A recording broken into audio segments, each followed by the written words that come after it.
Front कैमरे से video record करते हैं गाइस और माइक टेस्टिंग भी करते हैं कि इसका कैमरा कैसा लग रहा है। देखो ये 20 मेगापिक्सल है, यूजुअली थोड़ा सा ऑड टाइप का है। जनरली आपको हर जगह पे ना 16 32 लाइक 2 के उसमें मिलते हैं। ये कुछ नया टाइप का है। कुछ फ़ोटोज़ मैंने खींची, देखो मुझे तो फ़ोटोज़ ठीक लग रही, लाइक कुछ ऐसा बहुत सुपर इम्प्रेसिव नहीं लगा। हाँ अच्छा है। वीडियो की बात करें, देखो एक चीज़ रेडमी के फ़ोन्स में अच्छी ये लगती है कि ये 60 FPS फ्रंट पे देते हैं। यानी कि अगर आप रील्स बनाते हैं ना, थोड़ा वो डिस्को वाले ज़्यादा करते हैं आगे पीछे, तो काम आता है। अभी देखो डायनेमिक रेंज इसमें ओके लग रही है। अभी डायरेक्ट एकदम सनलाइट में हूँ, बहुत तेज़ धूप भी है, फिर भी सारी डिटेल्स प्रॉपर्ली विजिबल हैं और स्किन टोन भी सही आ रहा है। बाकी ये तो मेरा व्यू है, आप कमेंट्स में बताइएगा कि फ्रंट कैमरे क्वालिटी कैसी है और माइक की क्वालिटी कैसी है, बिकॉज सारा ऑडियो भी मैं इसी फ़ोन के फ्रंट कैमरे से ले रहा था। देखने से आपको लग रहा होगा कि यहाँ पे एक तीसरी आंख सी है। वैसे यहाँ पे एक रिंग वाली एलईडी लाइट है जो कि एग्जैक्टली कॉपी की गई है वीवो के फोन से। वेल गाइस, ये इंडिया का फर्स्ट फोन होने वाला है जिसमें स्नैपड्रैगन 8S Gen 3 मिलने वाला है। थोड़ा सा ही नीचे स्नैपड्रैगन 8 Gen 3 से, लेकिन ये मिड रेंज फोन के लिए और आप फ्लैगशिप किलर मान भी सकते हैं। Latest Poco F6 AKA Redmi note turbo 3। अब देखिए नाम मैं आपको बताऊं थोड़ा सा खेल क्या है। रिमेंबर लास्ट ईयर जब पोको F5 आया था इंडिया में, ये नोट 12 टर्बो का रीब्रांड था। लेकिन इस बारी कंपनी ने क्या किया है कि नोट सीरीज हटा दिया है पोको लाइनअप से। यानी कि अब ये न्यू टर्बो नाम से आएगा, वो आएगा इंडिया में पोको से। हमने इसमें काफ़ी टेस्टिंग परफॉर्म कर रखी है। आपको आज मैं फर्स्ट इंप्रेशन बताता हूँ कि डिवाइस कैसे देगी 48 आवर्स यूज़ करने के बाद। अब देखो Poco F5 guys kind of hit नहीं हुआ था जितना कि पोको F4 हुआ था। बिकॉज जब F5 आया तब क्या हुआ ना कि बहुत सारे ऑप्शन मिल गए। स्पेशली iQOO ने जो नियो सीरीज लॉन्च कर दी ना, नियो 7 प्रो फिर 9 प्रो 30,000 के रेंज में, तो बहुत कमाल हो गया। अभी भी ये डिवाइस आज के टाइम पे आपको 30,000 मिल रही है, जबकि नॉट 3 अब 23,000 का मिल रहा है। अब समझ के मैथ्स क्या था, लेकिन लेट्स सी कि क्या ये फ़ोन कुछ एक्साइटिंग करने वाला है कि नहीं करने वाला है। पहले फटाफट आपको मैं बॉक्स से कंटेंट दिखाता हूँ। इस बार यहाँ पे वो जो ड्रैगन बना होता था ना, देखो ड्रैगन भी यहाँ से हटा दिया गया। एक ब्लैक कलर का केस मिलेगा यहाँ पे, तो ये थोड़ा सा अलग है। अच्छा इसलिए बिकॉज अगर आप लास्ट ईयर के F5 का केस देखेंगे ना, देखो आप जानते हो कि हम फ़ोन को टेस्टिंग में यूज़ करते हैं, अदरवाइज हम ऐसे रखे रहते हैं।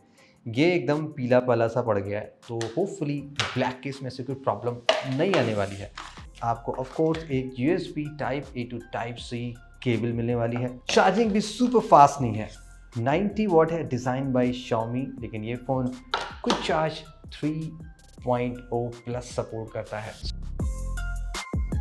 मुझे कुछ ऐसा खास नया लगा नहीं अगर मैं पोको F5 से पोको F6 में थोड़ा सा डिज़ाइन करने की कोशिश करूँ। ऑफ कोर्स देखो बैक पैनल वैसा ही बनाया गया है, स्लाइटली कर्व्ड है, प्लास्टिक पैनल है। ऑफ कोर्स ग्लास नहीं मिलेगा बिकॉज Xiaomi बहुत सी चीज़ कॉम्प्रोमाइज़ करती है। कैमरे का देखो, आप देखो सेंसर कितना बड़ा कर दिया गया है, 64 था यहाँ पे 50 का काफ़ी बड़ा कर दिया गया है।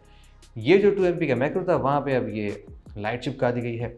सो इस फ़ोन को होल्ड करके ना लाइक एक 15 से 20,000 वाले फ़ोन की फीलिंग आ रही है फ्रैंकली, बिकॉज प्लास्टिक थोड़ा सा फ्लमजी टाइप का है। एक बिग फ्लॉ भी आपको आगे बताता हूँ क्या है। कन्वीनियंट पार्ट क्या है कि थोड़ा सा लाइट वेट है। अब चीप फोन्स की एक खासियत होती है, 179 ग्राम है, तो होल्ड करने में ना अच्छी फीलिंग आ रही है, थोड़ा सा लाइट वेट वाली। अगर आपको बिग फोन्स पसंद नहीं है, जैसे कि जो गैलेक्सी टाइप वाले आते हैं, अच्छी फीलिंग दे सकता है। Power button volume button of course same place पे है। ये लेआउट एक्जैक्टली आपको वैसा ही मिलेगा जैसे आपने पोको X6 Pro देखा है। पूरा phone completely length width button सबके लेआउट्स में आपको वही वाली फीलिंग देने वाला है। इवन फ्रेम की जो विड्थ है ना, वो भी एग्जैक्टली वही। अब आप समझ गए होंगे कि मैं क्या कहने वाला हूँ कि इस फ़ोन में फ्लॉस क्या है। अब Xiaomi पोको ने अच्छी बात ये की कि ये 1.5 का डिस्प्ले देना स्टार्ट कर चुके हैं। यहाँ पे भी आपको 1.5 के रेजोल्यूशन का डिस्प्ले मिलता है। 68 बिलियन कलर्स हैं, डॉल्बी विजन सपोर्ट करता है। स्टार्टिंग में तो जो पोको F4 से दिया गया था वो सारी चीज़ें अभी भी चल रही हैं। तो इस पार्ट में Xiaomi पोको रियली किल कर देते हैं बिकॉज अच्छा डिस्प्ले होता है। देखो आप बेजल देख लो, कितने कम बेजल यहाँ पे दिए गए हैं, आपको फील नहीं होगा। Like nearly equal symmetrical bezels हैं। पीक ब्राइटनेस इसकी चली जाती है 2400 निट्स तक की, बट इवेंचुअली ये डिस्प्ले बहुत ब्राइट है। अभी मैंने इसको फुल ब्राइटनेस में रखा हुआ है, आपको थोड़ा सा अंदाजा लग जाएगा। ऑफ कोर्स यहाँ पे कोई भी LTPO आपको नहीं मिल रहा है अभी भी। iQOO Neo 9 Pro जो आपको 32,000 का मिला है, उसमें आपको LTPO डिस्प्ले मिलने लगा है। आपको जस्ट डिफॉल्ट रिफ्रेश रेट जो मिलता है ना 60 और 120, इवन 90 भी नहीं देगा। लेकिन गुड पार्ट क्या है कि आप ऐप स्पेसिफिक रिफ्रेश रेट लगा सकते हैं, यानी कि आप most of the times 120 hertz पे फ़ोन को चला सकते हैं। इंडिया का फर्स्ट फ़ोन है स्नैपड्रैगन 8S Gen 3। पहले आपको मैं कुछ बेंचमार्किंग कंपैरिजन दिखा दूँ, कुछ स्नैपड्रैगन के कुछ फ़ोन्स देके आपको अंदाज़ा लग जाएगा, डायमेंसिटी का देख के अंदाज़ा लग जाएगा कि ये कहाँ स्टैंड करता है। तो आप स्कोर देख के समझ गए कि ये बहुत ही सही स्टैंड कर रहा है। अब जितना मैंने इसको यूज़ किया, देखो मुझे तो फ्रैंकली ये बहुत ही फास्ट लग रहा है। जैसे कि एप्लीकेशन खोलना, मिनिमाइज़ करना, देखो सारी चीज़ें बहुत ही फ्लूइड हैं। अब ये CPU इतना केपेबल है तो ऑफ कोर्स सारी चीज़ें तो सही चलने ही वाली हैं। बाकी मेमोरी की भी इश्यूज़ नहीं लग रही हैं। अब बात कर लेते हैं गाइस थ्रॉटलिंग की। देखो हमने इसमें डिटेल थ्रॉटलिंग टेस्ट कर ली, तो ये फर्स्ट CPU है। जो फर्स्ट CPU होता है वो थोड़ा सा अनऑप्टिमाइज आप मान सकते हैं, लेकिन स्टिल अभी भी कुछ भी हमें से लग नहीं रहा है कि यहाँ डिवाइस में हीटिंग है।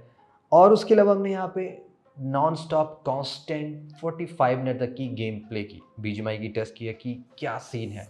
उसमें डिवाइस का टेम्परेचर जो मिला वो 43 के आसपास गया 45 मिनट प्ले करने के बाद से, तो वो भी परफेक्टली एक्सेप्टेबल लेवल का है।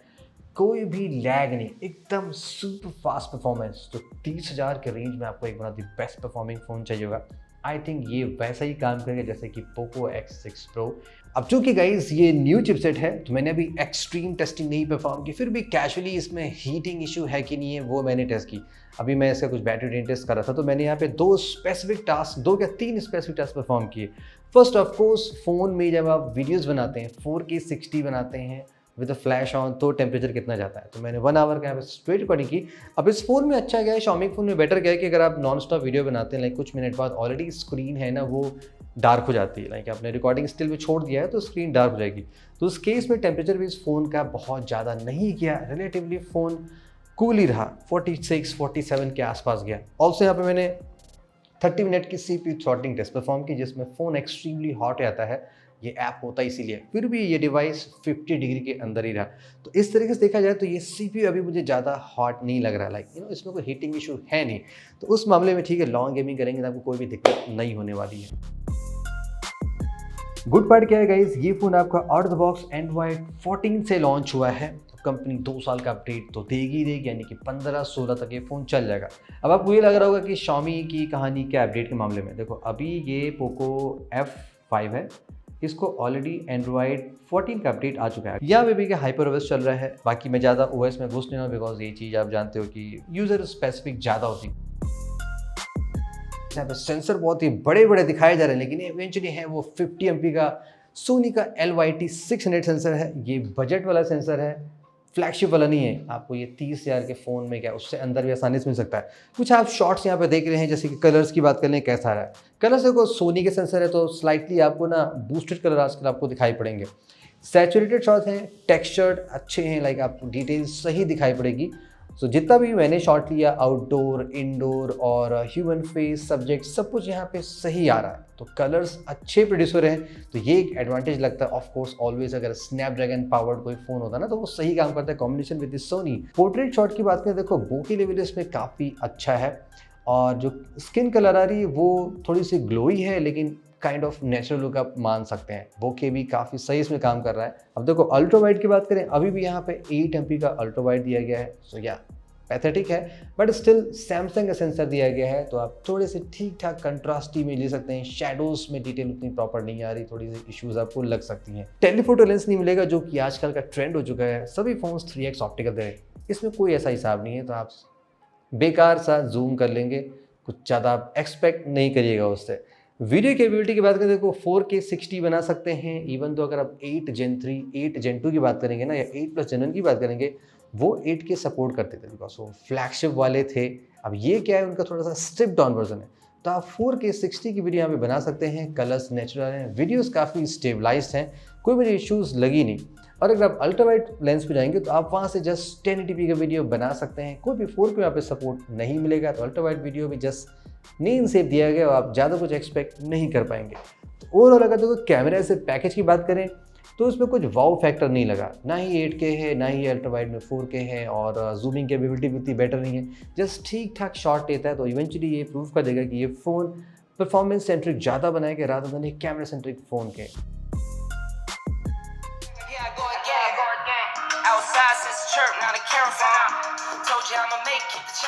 जो म्यूज़िक का एक्सपीरियंस जैसे होता है ना, कि बहुत ही सूदिंग एक्सपीरियंस मिलता है कि हाँ सुन रहे हैं, बहुत मज़ा आ रही है सुनने में, वो वाली फीलिंग इसमें नहीं आ रही है। कुछ तो उसमें लग रहा है, कहीं लाइक थोड़ा सा मफल भी हो जा रहा है या कुछ और फीलिंग हो रही है, आपको भी उतना लग रहा होगा। हाँ, तो कुछ ऐसा एक्सपीरियंस है, ज़्यादा टेक्निकल टर्म्स में मैं नहीं घुस रहा हूँ, बहुत मज़ा नहीं आई सुन के इस बार।